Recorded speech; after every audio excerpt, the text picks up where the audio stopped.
નમસ્કાર દોસ્તો, સ્વાગત છે તમારું પોતાની ધાર્મિક યુટ્યુબ ચેનલ પર। આજે આપણા જીવનમાં એક મહત્ત્વના વિષય પર વાત કરવાના છીએ, ત્રિકાળ સંધ્યા।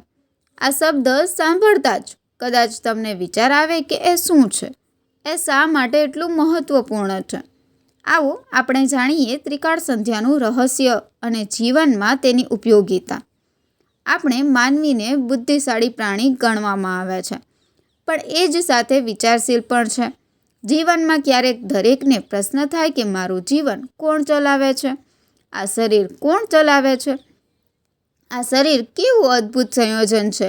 હાડકાં, લોહી, આંતરડા, મગજ, કશું જ આપણે પોતે બનાવ્યું નથી, છતાંય આપણે કહીએ કે આ શરીર મારું છે। પણ ખરેખર આ શરીર પર આપણી કઈ સત્તા છે? જરા વિચારીએ। આ શરીર ઉપર એક દૈવી સત્તા છે। જેમ કોઈ ઘરમાં ભાડુઆત રહેતો હોય તે ઘર માલિકને ભાડું ચૂકવે છે, એ જ રીતે આ શરીર જેની સત્તા હેઠળ છે તેને આપણે શું ચૂકવીએ છીએ?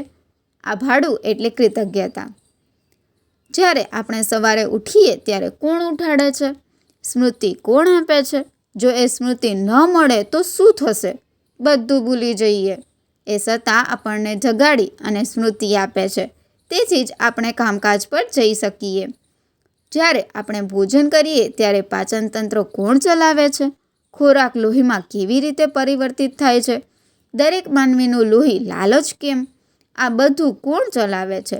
એ દૈવી શક્તિ છે, જે આપણા જીવન માટે કામ કરે છે।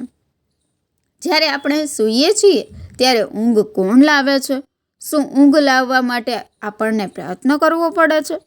ઊંઘમાં અમે કંઈક ભૂલી જઈએ છીએ, પણ એ સમયે પણ એક દૈવી શક્તિ આપણને સંભાળે છે। સવારે ઉઠીએ ત્યારે તાજગી અને ઉત્સાહ અનુભવીએ છીએ। આ જીવનની 3 મુખ્ય ક્રિયાઓ છે: સવારે વહેલા ઉઠવું, બપોરે ભોજન કરવું, રાત્રે વહેલા સૂઈ જવું। આ ત્રણેય સમયે એ ત્રિકાળ સંધ્યા છે। આ ત્રણેય સમયે ભગવાનને ભાવપૂર્વક કૃતજ્ઞતાથી યાદ કરવું એ ત્રિકાળ સંધ્યા છે।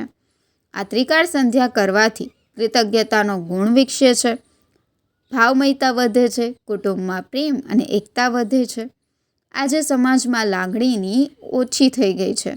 ત્રિકાળ સંધ્યાના આચરણથી તે ફરીથી વહેતી થઈ શકે। મિત્રો, આવો આજથી આપણે પણ ત્રિકાળ સંધ્યા શરૂ કરીએ, ભલે તે 5 મિનિટ માટે હોય, પણ કૃતજ્ઞતા અને ભક્તિ સાથે।